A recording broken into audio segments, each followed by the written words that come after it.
most amazing top teners, I'm Rebecca Felgate, and today we're talking about sport and death, which is a very tragic combination. Join us as we look at the craziest deaths to have ever happened during the Olympics. Yes, it is very sad, but it's also part of history, which is always worth reflecting on. Coming in at number 10, we have cyclist death from heat stroke in 1960. In 1960, the Summer Olympics were held in the blistering 40-degree heat in Rome. That's 104 degrees Fahrenheit. Many of the Olympians were unable to deal with the temperature but struggled on, resulting in a lot of heat exhaustion. This had perilous results for Danish cyclist Knut Jensen. After winning silver earlier on in the games, the Danish cycling team were participating in the 100-kilometer time trial. One of the four-man Danish team had already dropped out of the race due to sunstroke after the first lap, which meant that the other three cyclists just had to soldier on, including Jensen. They had to finish the race for fear of being disqualified.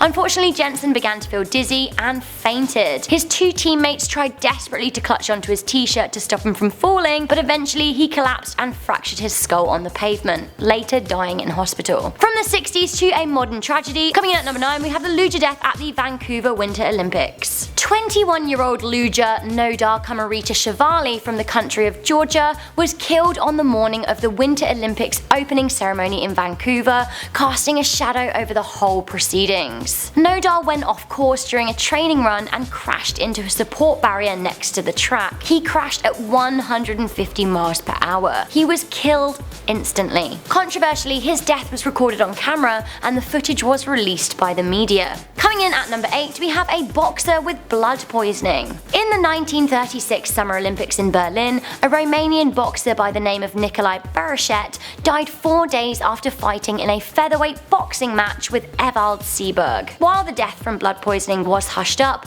many say it was as a result of injuries sustained in the ring. Unfortunately, he never recovered and never returned to Romania, as he was buried right there in Berlin. Next up at number 7, we have a marathon runner who died covered in wax. Francisco Lázaro became the first person to die at an Olympics when he collapsed and died when running a marathon in the 1912 Stockholm Games. The Portuguese runner was 19 miles into the race when he collapsed from what many thought was heat exhaustion. It actually turns out back in those days when sunscreen really didn't exist, Lázaro had covered himself in a light layer of wax to protect himself from the UV rays. This unfortunately meant that sweat was being trapped in his body, causing a fatal body fluid electrolytic imbalance. Coming in at number 6, we have the death of an Olympian who was the only person to ever be awarded with a posthumous gold medal. We are talking about Eliska Misáková. On arrival to the 1948 London Olympics, Eliska, part of the Czechoslovakian Olympic team, fell ill with polio. Her team, which also included her sister, went on to win gold at the Olympics, winning their medal on the day that she died in hospital. When the Czech flag was raised, her team wore black armbands.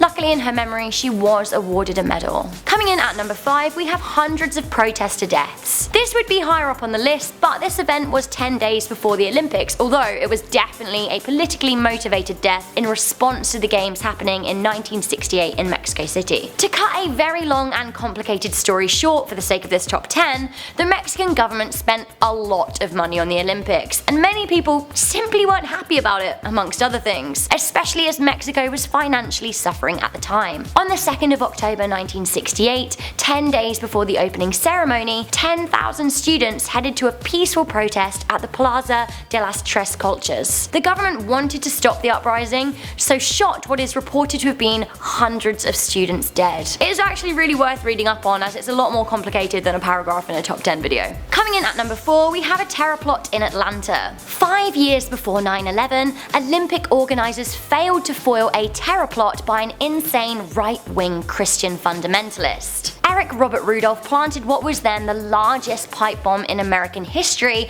at the Centennial Olympic Park at the 1996 Atlanta Olympics. Luckily, an undercover detective by the name of Richard Jewell spotted the suspect package, which he identified as a possible bomb. The stadium was evacuated, but the nail bomb went off, wounding 111 people and killing 2. Now, this list isn't just about human tragedies. Sometimes animals have seriously suffered at the Olympics too. Coming in at number 3, 3, we have roasted doves. The Olympic opening and closing ceremonies are very keen on making big spectacles, which is exactly why at the 1988 Olympic opening ceremony, a flock of white doves were released to wow the crowd as well as the millions of people watching on television. Doves, a symbol of peace and hope, were supposed to be a symbol of hope and healing during the then turbulent South Korean era. Unfortunately, there was no hope or healing for these doves as they were released into the Seoul Olympic Stadium.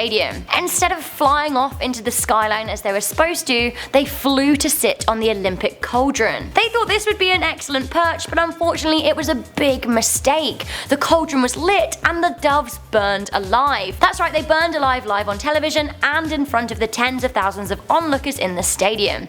Horrible. Of course, one of the most shocking events in Olympic history has to be the 1972 Munich disaster. The 1972 Munich Olympics was supposed to be apolitical, even though there was still an East-West Germany divide. Let's face it, the last time Germany hosted the Olympics in 1936, Hitler was in charge, so it was a bit of a national embarrassment. The country really wanted a trouble-free, peaceful Olympics this time. Unfortunately, this was not to be. The games ended up being as far away from trouble and free of political turmoil as possible. 17 people lost their lives in a terrorist attack. In the 70s, tensions between Israelis and Palestinians were at an absolute peak.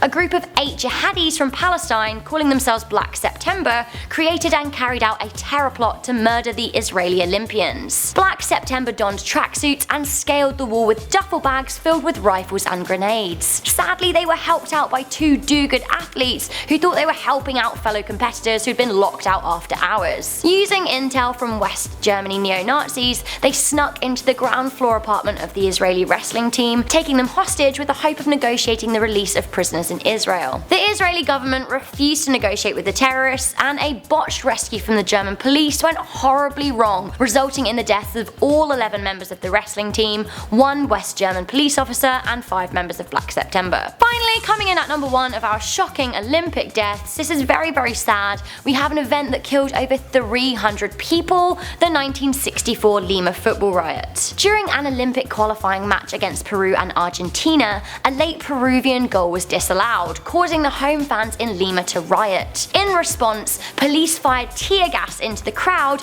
with many people trying to escape the stadium via a stairwell that led to the street. Unfortunately, at the bottom of the stairs, the exit to the street was blocked with a corrugated iron shutter, meaning that those at the front of the push were crushed against the shutters by those at the back. They couldn't see the blockage. This led to the loss of 318 lives, all in that fateful stairwell, as hundreds of people were crushed or suffocated to death. I don't know about you, but I feel really sad now, but I have to say it's really important to remember those who have died doing and enjoying what they love. When it comes to tragedies and attacks, it's very important to learn from history and just make sure that the mistakes that led to the deaths are not repeated ever again. So guys, do let me know what you thought to this video. Did I leave anything off this list? Would you like a part 2? Let me know in the comment section down below. For now, I'm Rebecca Felgate. I promise to make you a cheerier top 10 next time. For now, if you like this video and you found it interesting, educational, make sure you give it a good thumbs up, share it with a friend, and of course stay subscribed to Most Amazing Top 10 for more informative lists just like this coming at you twice daily.